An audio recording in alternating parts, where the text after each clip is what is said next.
We've got to turn this around quickly. Right now, We've got to turn this around really quickly. on KSL Plus. You know, the bigger the area, the bigger the problem, the more challenging. Another look at the growing concerns over a shrinking lake. Everybody wants to work together on this. I'm Matt Rascone, and this week, my conversation with my colleague, Dan Spindle. What we're still learning about the state of the Great Salt Lake, how Utah is responding, and why it should matter to you.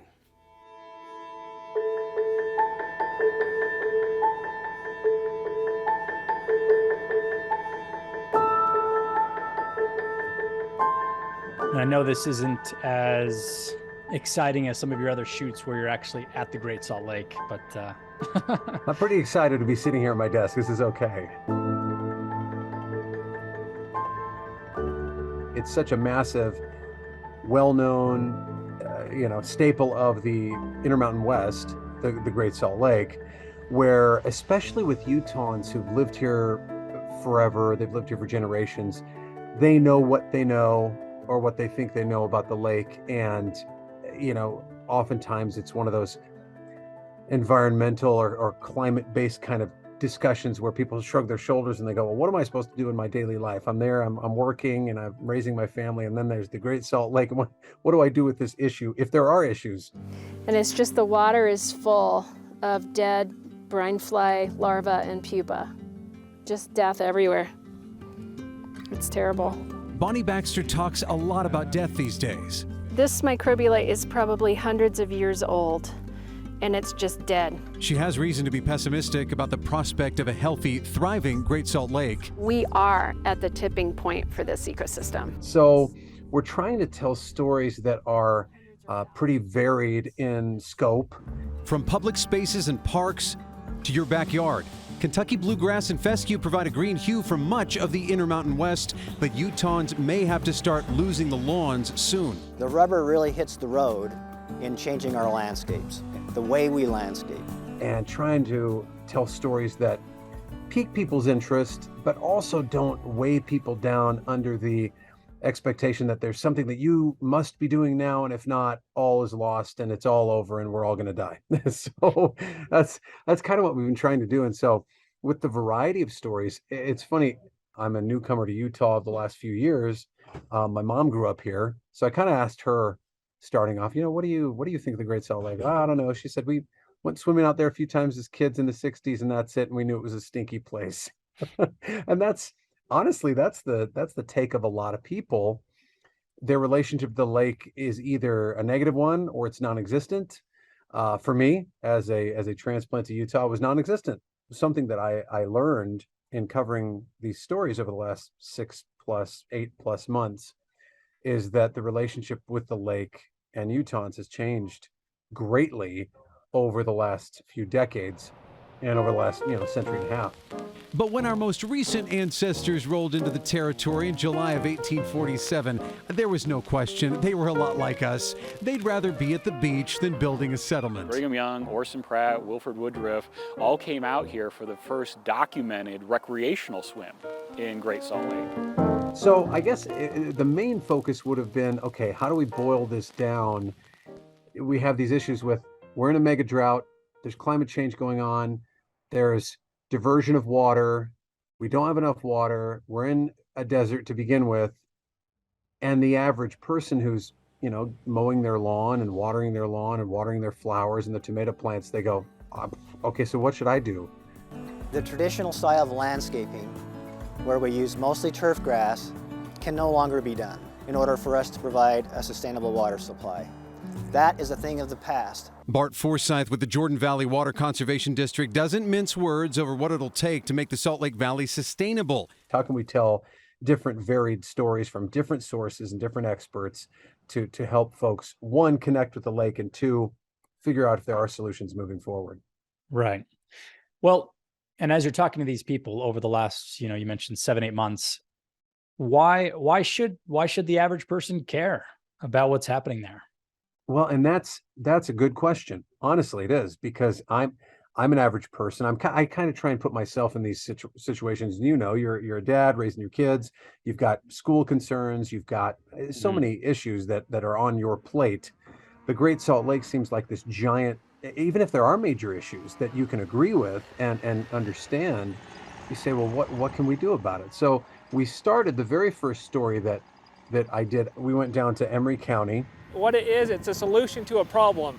Whether the rancher has a shortage of water problem, a shortage of acre problem. Lee Magnuson is talking about sustainability he wants to bring to the most arid corners of Utah in the form of new technology using hydroponic grow systems by Hydrogreen. That's the plant time. Lee's big brother Rod is way ahead of him. And this requires no soil. No soil, no fertilization. No fertilization. Nope. Simply applications of some water. The energy of the seed. I found that, okay, this is a family that you can relate to because it's a Utah family that's trying to run their own business.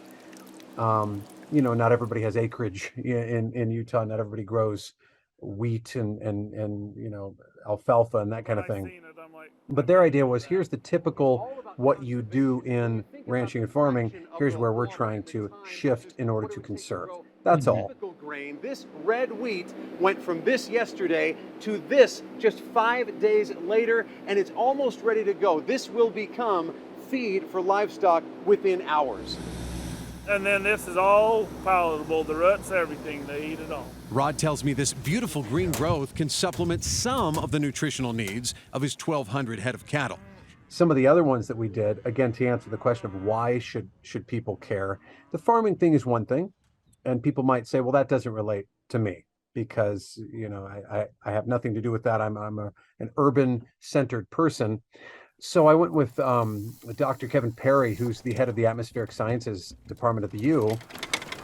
And we are now at least 4 miles away from any water in Farmington Bay. And he goes out and he rides these bikes, fat bikes, onto what is Farmington Bay. It's really bay in name only because there's no water there. So here we have a place with a very thin, shallow crust. It's very fragile. When the wind comes along, it starts to pulverize this. And we rode out from the Syracuse-Roy area out onto the bay to find these dust hotspots that he's identified. And he says that you've got this exposed area underneath, which is a incredible dust source. And so the dust is dangerous when the concentrations are high, regardless of what it's made out of. Dangerous now to the young, the elderly, and those with breathing issues. Potentially deadly down the road as this dust is filled with cancer-causing, naturally occurring arsenic. 10 years ago, we weren't talking about dust plumes coming off of the Great Salt Lake. The Great Salt Lake, for example, back in the 80s, when it was reaching its peak water level, was, you know, upwards of 3,000 square miles of surface area. And as of right now, in our mega drought of the last 20 plus years, it's something like 900 square miles. So considerably less water. These exposed areas he has charted on a bike, just to be, you talk about being on the ground and being out, like doing actual research. He's been out there himself kind of charting these dust hotspots that become fragile, where it's not packed down as it should be holding the dust in, but it turns into these potential dust hotspots that, again, he's theorizing if we continue at this rate of contraction of lake water and recession of lake water, this is how much more we can expect these dust pockets to appear. And if that happens, you know, the arsenic that naturally occurs, this heavy metal that naturally occurs in the lake bed, it gets mixed up in the air. It's bad for everybody. It's my hypothesis that the longer that the lake bed is exposed, these areas will grow. Now, his point was, look, maybe even if you don't want to think that way and think, okay, generations to come could deal with cancer, right now, we know we're heading into the inversion season, November, December, January, February, you know, where it kind of eases up finally. But the air quality is just horrific here in our valleys along the Wasatch Front. So that's a thing that can help people relate is, well, my air quality, my children, my future health. And so that was a different one. But again, visually speaking, the great thing is KSL is actually giving us, my photographer and myself, and I've gone out with a photographer named Megan Thackeray, she's just a phenomenal visual storyteller. And so we've been able to take the time necessary. You know, you get maybe a minute and a half to tell the story on a day-to-day basis, and we're given 4 to 5 minutes mostly because we've asked for forgiveness and not permission, and the stories have just ended up that long, and we kind of try and slip them into the later newscasts, and they've gone for them because we as a station feel that it's an important issue. So again, Dr. Perry was another one that we went out with. Bonnie Baxter. We are at the tipping point for this ecosystem. She's head of what's called the Great Salt Lake Institute, and a scientist in her own right and a researcher, and she's been going out to the Great Salt Lake almost weekly for, I think, 2 decades. Yeah. A few years back, she co-authored a dark, satirical obituary of our massive saline staple, penning this untimely cause of death. The combination of terminal dehydration and high fever killed the Great Salt Lake, she said. And had we adequately funded her health care in time, we may not be mourning her death today. Since the lake has been in this perilous state, I've been getting emails and letters and phone calls constantly. I'm talking to these experts who they really know what they're talking about. I don't. I don't know about the lake except for what I hear from them. She told me one thing could take the lake off life support. The one thing is the big thing, get more water to the lake. And there's a lot of things that have to happen to do that. I believe there's enough water in the watershed to get water to this lake. I do believe that. I would be willing to write, to change the obituary to a Lifetime Achievement Award if we see progress in 5 years.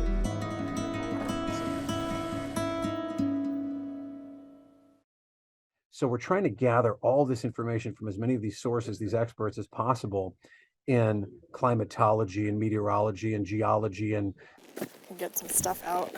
These are sampling supplies and instruments. Carrie Franz, who is a Weber State geobiology, geochemistry professor. That's alive. This here is alive. Green proof of a living ecosystem just centimeters beneath the surface. Every month I come out here, I characterize the environment and also take samples of the microbialites to monitor how healthy they are.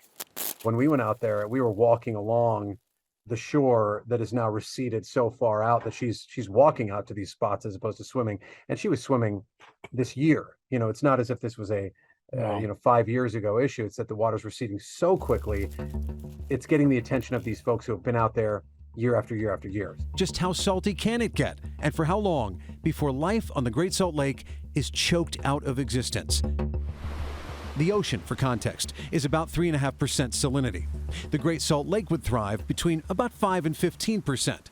The more salt that's in the sample, the more the light bends, the more it refracts. Today's samples from White Rock Bay, well over 18%. We know this because the instrument Carrie uses only measures that high, meaning life here cannot survive at this level of salinity. We're at this point where we can't wait any longer.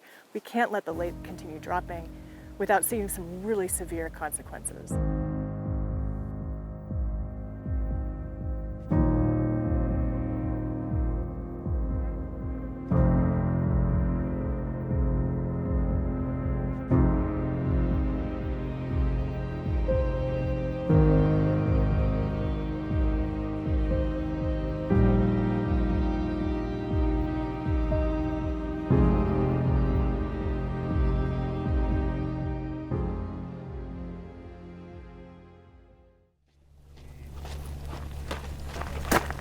I'm always shocked when I say things like, oh, so do you come out here to Antelope Island often? And, oh, yeah, probably about 5 days a week since we moved here in '96. Like, Wow. Oh, so there you go. There's a relatable person who is a hiker and just, some might go hiking in, Bountiful, the Mueller Park Trail, and that's their trail, or somewhere in Little or Big Cottonwood Canyons. He hikes at Antelope Island. That's his place. So for him, I was kind of asking more, not the scientific approach, but the emotional approach. When you see these things, what do you think as a person who uses the trail, right? Not somebody who's out there necessarily charting and marking and sampling and testing. It's like a little biosphere. You do have to worry about how much water we are using. It's easy to not feel a lot of importance about something that you're not looking at every day. But we look at it every day and we see it happening and we see the consequences. I mean, ultimately, why should people care? It could be your health, right? It could be the health of your children, long-term or short-term. Or it could just be this economic draw to the state, which the Great Salt Lake is. This great inland salt sea that has existed forever. One of the focuses that I do in this latest story is the fact that it was called, back when the pioneers were arriving, this Dead Sea, and they drew a lot of parallels. Obviously, that's why they named the river that led to between Utah Lake and the Great Salt Lake, they named it the Jordan River, because they were drawing these parallels to the children of Israel and going into the desert and finding their promised land. The Great Salt Lake, though, as the Dead Sea, I think it's put the perception that it really truly is dead, and it's something that is not a living kind of breathing organism. Boy, oh boy, was I, my perception was changed, and I think the perception of everyone would be changed as these scientists take more people out to the Great Salt Lake, to the water's edge, and see the living organisms that are there. Yes, it's brine shrimp that can live there primarily because of the salinity of the water, but even that is in danger of extinction. So it could be economics, it could be biology and chemistry and kind of the love of the environment. It could be your health, the health of your family. All of those things will impact our state, whether we like it or not. And so if there is a way that we can do something, that's what we're trying to bring about with these stories, is just to try to zero in on what can we do, if anything, to help out. What about cities, and what about developers and property managers? Almost 100% of our turf is coming out this year. We're doing it as we speak. David Jenkins is a property manager for the Gardner Company, and he says the topic of water conservation landed front and center in Salt Lake and Utah counties of late, and all of their projects moving forward will have native plants and grasses, no typical bluegrass turf anymore. Since we started just tracking all this over the last couple of years and really paying attention to water levels, we just made that decision internally. Well, and I was just surprised at how far-reaching the impacts were. I mean, you mentioned the air, the health, the economic impact. We've done several stories about the migratory birds, Right. the water itself becoming more salty, and that affecting the brine shrimp. But even just things like, our ski season and the amount of snow we get, and things that maybe people wouldn't typically associate with the Great Salt Lake. Yeah, and Dr. Perry told me, again, what I like about these folks, these scientific, experts, is they're really not sensationalizing anything. They're not overblowing anything. I think sometimes when people consume that science news, and especially when you bring in climate change and global warming, everyone's got a political opinion that is pretty entrenched.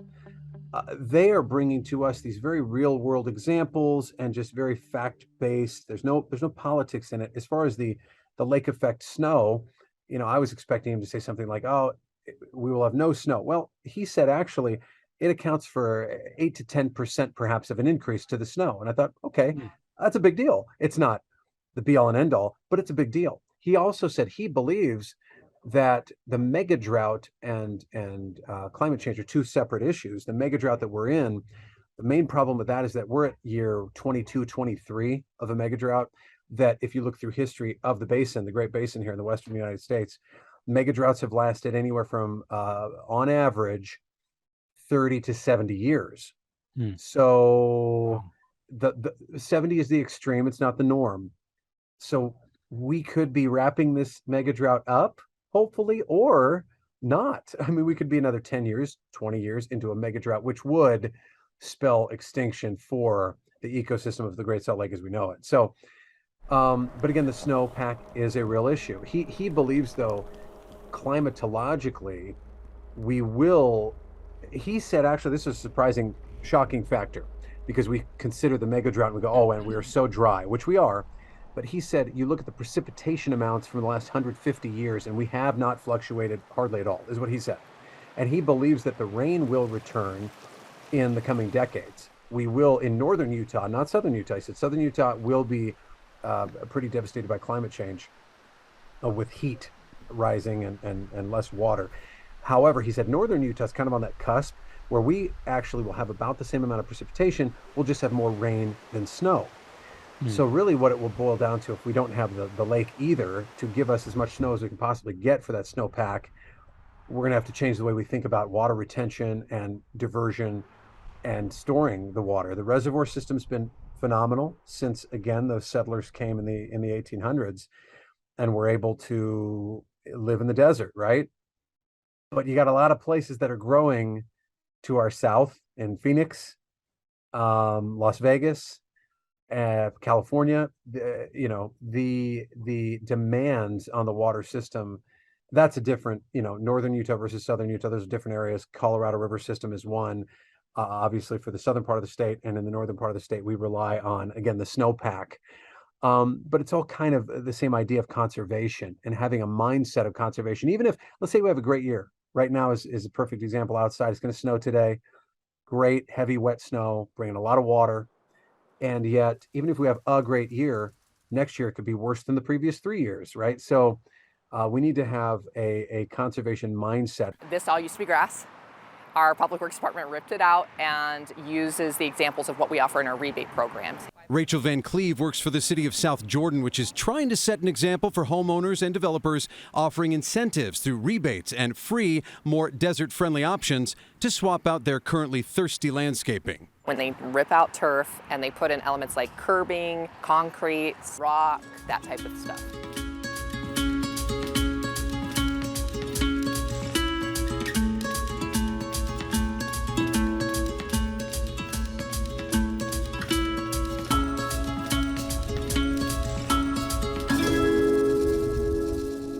That is a nice byproduct, I think, of these stories, at least just to bring about the idea of better conservation, right?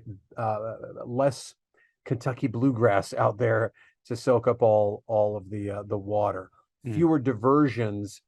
And that's where the laws of the state have changed as well. The lawmakers, this last legislative session of 22, it was known as the Year of Water, where they passed all of these laws that govern the way that we view water in our state. But there's a hierarchy of actions that can be taken, from those that are relatively easy and less expensive, and then those that are going to take a long time and are very expensive. But we can't afford to wait. The legislature invested nearly $500 million this last year in water conservation and water projects that will directly help water users, and in particular, the Great Salt Lake.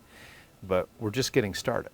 Over the decades, water was seen as being wasted if it arrived at the Great Salt Lake because it's a dead lake. It's a terminal lake. There is no, it's becomes salty because it doesn't go anywhere. It just stays there and dies.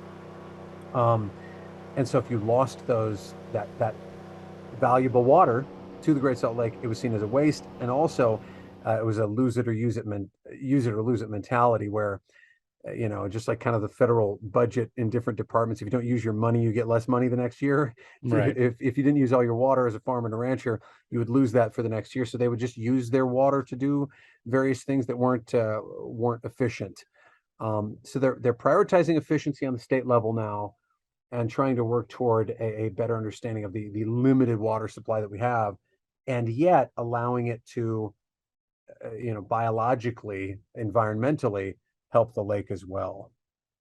What are some of the solutions that you're hearing proposed, or that the state, I know that was a big focus last legislative session, is working on? Well, and that's where some of the frustration might come in, because again, I look at it from the standpoint of a regular person living in their neighborhood and going, okay, look, I cut back on my lawn and my lawn looked pretty dead this summer. So did that help? And the answer is maybe. But this truly is an all-hands-on-deck moment. And I would make a call out to every citizen of the state of Utah to do your part. Joel Ferry, executive director of the Utah DNR, says every gallon matters, and many Utahns act that way. Utahns collectively saved 9 billion gallons of water during the summer through voluntary conservation. Conservation has to be our first choice across the board, period. Not only does it have to be our first choice, it's actually the most cost-effective choice. And so before we get to where we're spending tens of billions of dollars building pipes somewhere, let's do conservation. It would be great, and we talk to these different water conservation districts that talk about, well, we saved this X amount of water, these many billions of gallons. Wonderful. Okay, good. But will it solve the problem? Not necessarily. I was talking to Dr. Franz out at the lake a couple of weeks ago. Really worried about fixing things right now because we're at this tipping point. And she said X amount of conservation, water conserved, water saved. And she says that equals about 2 inches of water out here. And what we were looking at standing among these microbialites that have been exposed, which are these biological engines of the lake, they had never been exposed in the 150 years, 175 years that people have, that modern settlers have been here. So that was a bit concerning. She says, that's good, but 2 feet of water went out this year, not inches. So if we're losing 24 and replacing 2, okay, that's fine. So those are the conservation efforts. I mean, I know charting the way that water makes its way ultimately to the Great Salt Lake, that is an experiment that is ongoing. We need to explore every option. I mean, we need to explore options of going to the Midwestern states. If they have excess water, if we can enter into contracts with them. He says that's a long shot, but they need to brainstorm. In a series of panel discussions, key players in Utah water policy talked about everything from more ways to conserve water in agriculture, businesses, and our homes, to more creative and costly solutions like cloud seeding and bringing water from out of state. A lot of the low-hanging fruit is getting close to being picked. This is going to get trickier, it's going to get harder, but what I think will make the difference over the long term is we continue to see Utahns do what they've done this year. Really what it boils down to as well is diversions. A lot of these diversions where you think, oh, well, this water goes from the Provo River into Utah Lake. Utah Lake, ultimately, that's where it starts to come to the Great Salt Lake through the Jordan River. And yet they're diverting a lot of that water upstream, and the same with the Bear and the same with the Weber. So development is going to be a big thing. And really, it really is a change in the mindset. I use my yard more than I used to before when it was all grass, because now I have activity zones and gathering areas and things that I didn't have before. Clint Larson with Ivory Homes effectively paved the way for the home builder to offer more than just turf templates.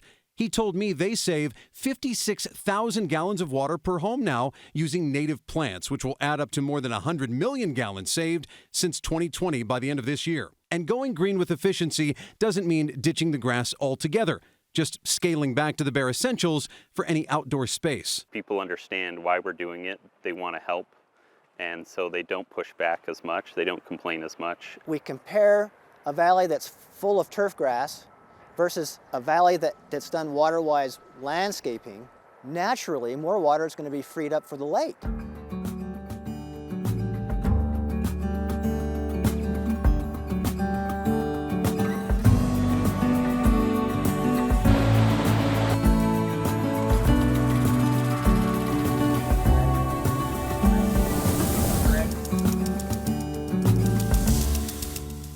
And so development, commercial residential development will be a big part of it, and not diverting all of those sources of water in those, higher up kind of headwaters, and us as residents who are watering lawns and things. So that's a good part for our mindset to be more conservation minded, but it's going to be the developers as well. It's going to be industrial. It's going to be agricultural. A lot of people talk to me about, look how much agriculture uses. Agriculture is anywhere from 70 to 90% of the state. Where's the balance, and what is the agricultural responsibility? Well, there is a balance, and there's no question that agriculture has to play a huge role in this, and agriculture knows that.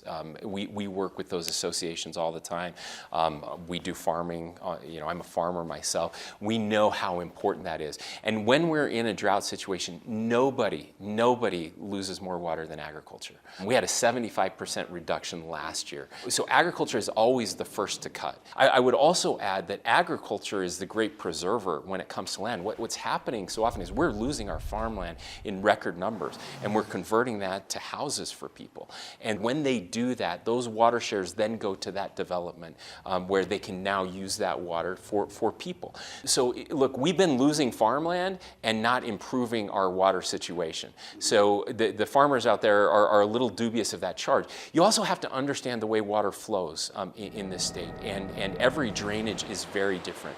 You could eliminate 75% of the farms in the state, and none of that water goes to the Great Salt Lake, right? None of that has anything to do with the Salt Lake Valley. The problem in the Salt Lake Valley isn't farming or agriculture, right? It's the number of people that we have that are moving here. But agriculture has to do more. But I have to remind people all of the time that food is just as important as water, and you can't get food without water. So you can't take water completely away from agriculture. But now, state lawmakers really have hyper-focused on how do we alter the laws to incentivize conservation, both in agriculture, industrial, and residential commercial building. I mean, all of that's going to have to work together to make kind of a massive conservation push. And there's a lot of positivity out there, though. This summer, especially when we had the hottest summer in the history of Salt Lake, you could have said, man, we didn't do well because people were using more water because it was hotter, when actually I think every major water conservation district was reporting good numbers in that people really were cutting back.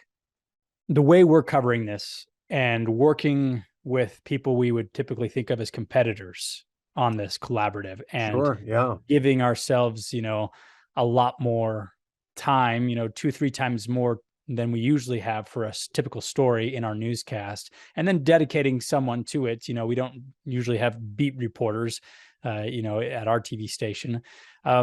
Shows just how important we think it is, but then I think it's because of what we're hearing from the experts and the people who really know that, hey, we have to work together on this. I mean, we're sharing content with other stations. This just doesn't happen on other stories. It is a little bit odd. And at the very beginning, we had this meeting to kick off the collaborative, and it was basically like, okay, everybody, you have to leave your competitive bone and your ego at the door. So the cool thing about that is when we tell a story, I feel like there's so much that you can augment your whatever you're consuming. If you're watching a story, that my story might last 4.5 minutes, and then you could go take and look in the Deseret News or the Salt Lake Tribune, and you can read an extensive, print media, digital journalism is much more extensive. And then whatever our competitors are putting out there as well, visually speaking, and it's all at this great website called greatsaltlakenews.org. This was grand. This was massive architecture, and it was meant to be imposing. It was meant to be this worldwide feature.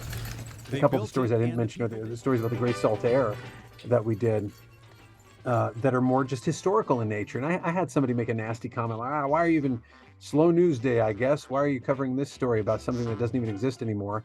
And I said, well, the main reason is to find out how Utahns in the past connected with the lake, to see if that can happen again. Are we going to go, quote unquote, bathing out in the lake again? No, nobody's going to do that, because we go to the mountains.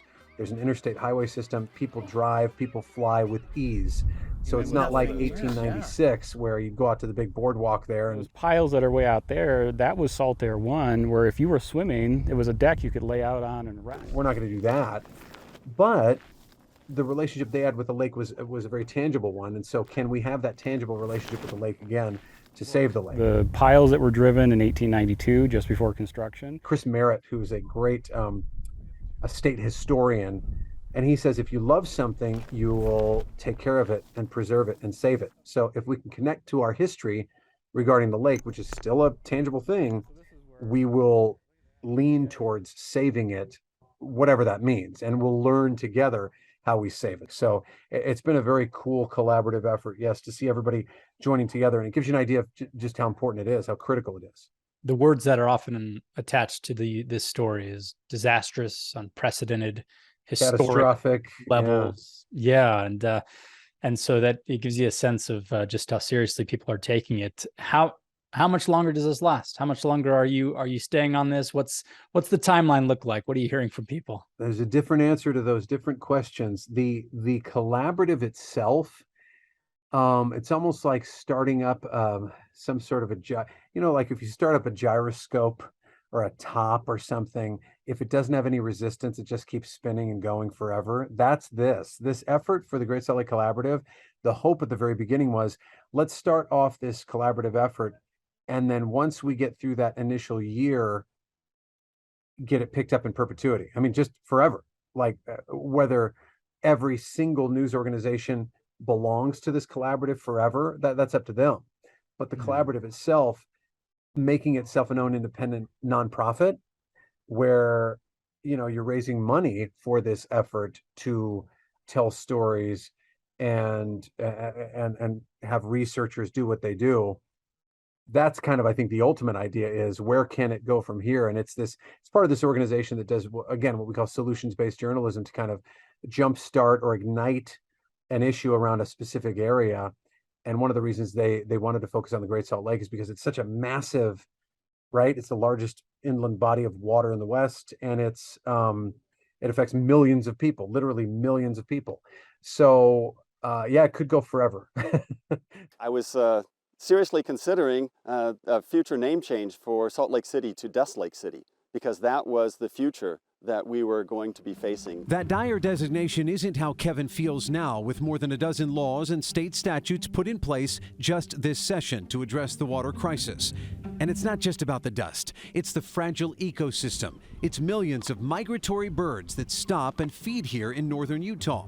And it's about generations to come, believing that this is still the place to put down roots and raise a family. You know, we still have limitations. We have to have water to survive. We have to have water to grow crops. Without water, the population carrying capacity would have to be reduced. I try to be very careful about not sensationalizing the problem while conveying what these experts want people to know about things that they have never seen before, the unprecedented nature of what we're seeing out at the lake, and how we as regular people in our daily lives can make small changes. And not only that, if it comes down to lawmakers, well, then talk to your lawmakers, get involved with your, you know, all politics is local, your neighborhood, your town, your city, your county, and then move out from there, and our state. So can Utah be a leader in water conservation instead of being, I mean, we were held up as kind of the poster child for water wasters this year. Seriously, with the worst example being Utah,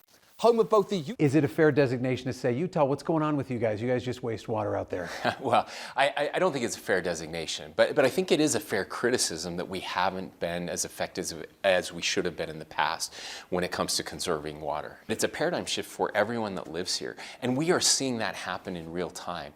Last year was the best year we have ever had for conservation. You know, I sat down with the governor and interviewed him and asked him directly about a lot of these things. You know, we just hit a record low in the Great Salt Lake last year, and then we just hit another record low this year. But I asked people, what was the record low before that?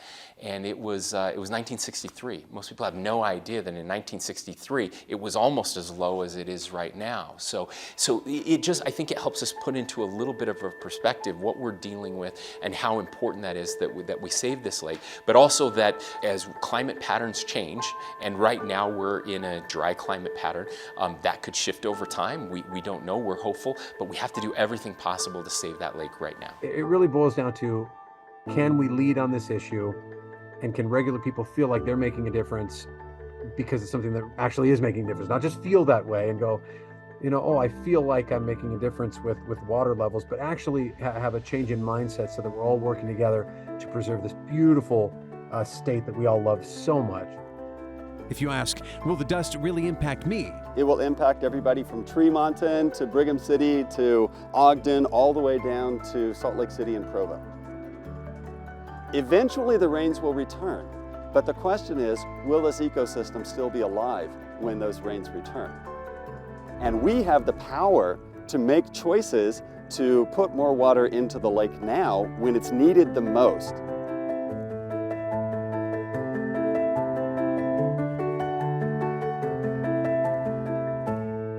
That does it for us this week on KSL Plus. I'm Matt Rascone. We'll see you again after Thanksgiving. Have a great week.